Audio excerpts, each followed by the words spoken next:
Thank you, Mr. Speaker. I rise for the purpose of two introductions. Gentleman may proceed.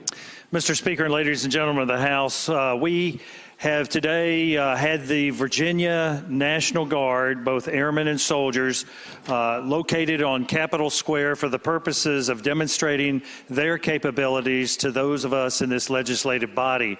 Today, we are honored to have in the House gallery today 3 representatives, one each from the 3 components that comprise the Virginia National Guard. From the Virginia Army National Guard, we have Specialist Parham. From the Air National Guard, Master Sergeant Gorman, and from the Virginia Defense Force, Staff Sergeant Miller. And I would ask you to please give them a warm House welcome.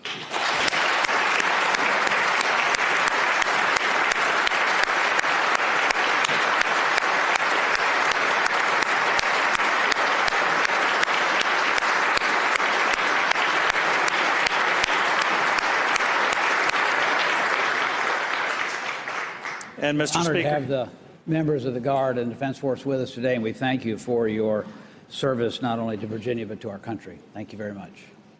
Gentleman from and Mr. Speaker, I would also, in conjunction with that announcement, to remind the members of the body that Major General Timothy Williams, the 28th Adjutant General, will host a reception tonight in the Library of Virginia, along with the Virginia National Guard officer and enlisted association. And now a second introduction, Mr. Speaker.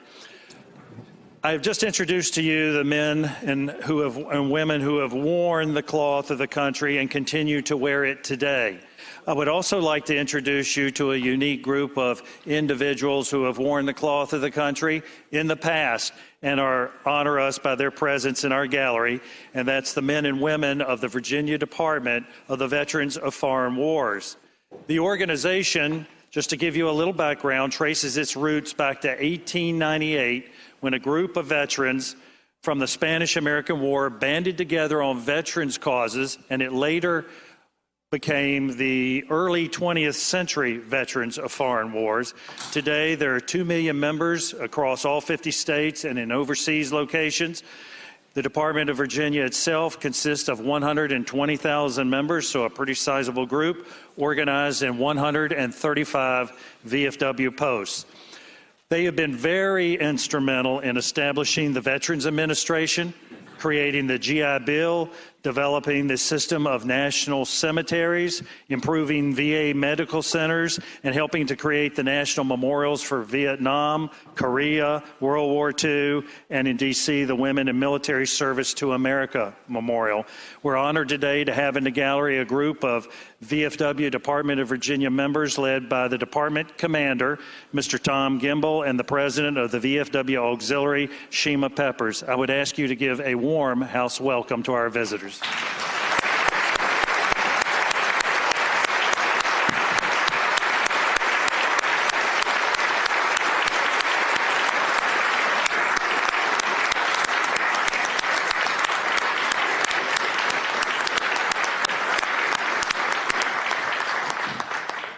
We are indeed honored to have the members from the VFW visiting with us today, and we thank you for all that you have done for our country for so many years and continue to do. Thank you for your service.